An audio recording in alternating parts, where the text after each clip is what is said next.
मेर जान मोर पड़ल बा नजर देवरा के जब से गड़ल बा। आके बहारा से एक समझाई, आके बहारा से एक समझाई, देवरा निहारे छतिया आके आधी आधी रतिया।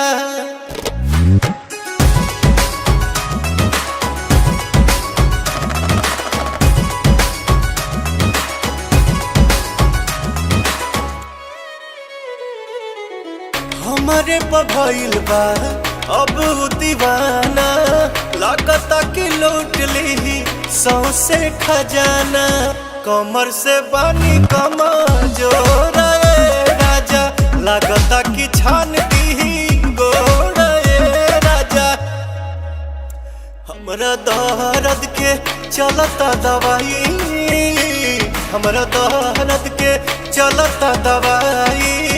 कैल चाहे चुमा चटिया आके आधी आधी रतिया।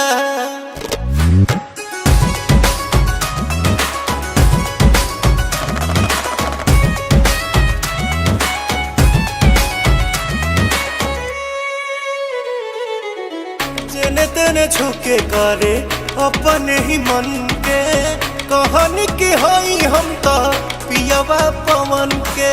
मन लेना बहुत गौतम राजा, करेला घाट हर दाम राजा।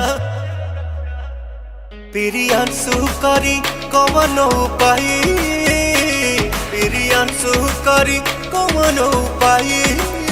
कति सारा इज्जत मटिया पाके आधी आधी रतिया।